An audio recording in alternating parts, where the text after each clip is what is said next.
Who's the first woman appointed to the Supreme Court? My guess is that most Americans would answer Ruth Bader Ginsburg. She's so famous now that she's often referred to by just her initials, RBG. Elevated to the High Court by President Bill Clinton in 1993, the left-leaning Justice Ginsburg was the subject of not one, but 2 movies in 2018 alone. But she isn't the first female Supreme Court justice. She's the second. The first doesn't have a movie named after her. That's because Sandra Day O'Connor was appointed by a Republican president, Ronald Reagan. We hear a lot about the Year of the Woman, the Women's March, and the war against women. But if the major media, the New York Times, the Washington Post, CNN, CBS, and others, were more interested in accuracy than advocacy, it would be that they are promoting the Year of the Leftist Woman, or the Leftist Women's March. The major media like to pretend that all women think alike and that conservative women are just the exception that proves the rule. But according to a 2018 Pew Research study, about 1/3 of women are Democrats, a little less than 1/3 are Republican, and a little more than 1/3 are independents. So if there are all these conservative women around, how does the media make it seem like they barely exist? They use 3 strategies. The first is omission. If you don't see something, you don't have to deal with it. Open up a glossy magazine. Every liberal woman is glamorized, stylishly dressed, beautifully photographed. Their personal stories are almost always an inspirational version of Joan of Arc. They have overcome overwhelming obstacles to make the world a more compassionate and tolerant place. Glamour magazine recognized 11 Democrat women among their 2018 Women of the Year. No Republican made the cut. First Lady Michelle Obama was on the cover of Vogue 3 times. First Lady and former fashion model Melania Trump? So far, not once.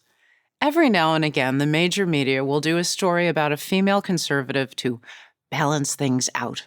But let's be honest, it's not balance, it's tokenism. The second strategy the media uses to diminish conservative women is mocking. Making fun of a woman's appearance discounts what she says. You would think the major media would resist this kind of objectification, but they don't, not if the target is a conservative woman.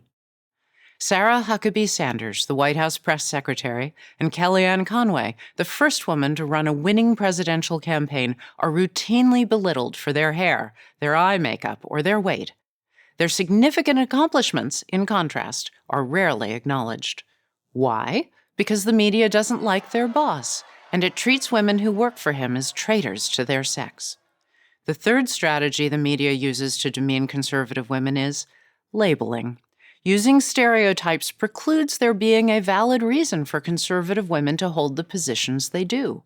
The major media simply can't accept that conservatives have serious and important reasons for their beliefs, so they have to come up with answers to explain this seeming anomaly to themselves. These women must be racist or self-hating or just weak-minded. Here's how Barbara Streisand put it to the Daily Mail in England. A lot of women vote the way their husbands vote. They don't believe enough in their own thoughts. Labeling, like the strategies of mocking or omission, is just another way to display contempt and demonize conservative women. Its purpose is to persuade you to not treat those being labeled with respect, to ignore their ideas, and to even avoid associating with them. Not surprisingly, the vilification that results discourages a lot of conservative-leaning women from running for political office, or even from speaking up. Who needs that grief? It takes a strong person to swim against the media tide. But here's the thing about swimming against the tide. It makes you stronger. Maybe that's why Nikki Haley can stand up in the UN and tell the truth, or why Candace Owens can question the devotion to progressive policies that have so hurt blacks, or Ayaan Hirsi Ali can take on the cause of truly oppressed women, those living in radical Islamist societies. We need these voices and more like them. That's why it's so important to encourage a more respectful, inclusive debate. We should want everyone at the table, both sides of the political spectrum, listening with civility. That way we can be better informed and make better decisions. So if you hold conservative views, you have a particularly important role to play. You need to speak out to your friends, your family, and your coworkers. Let them hear your thinking and then let them make up their own minds.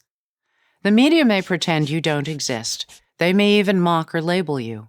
They want to intimidate you into silence. That's not fair, and that's not right. Don't let them. I'm Heather Higgins, chairman of Independent Women's Forum for Prager University.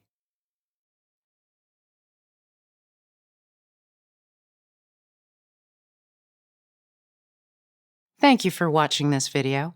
To help keep PragerU videos free, please consider making a tax-deductible donation.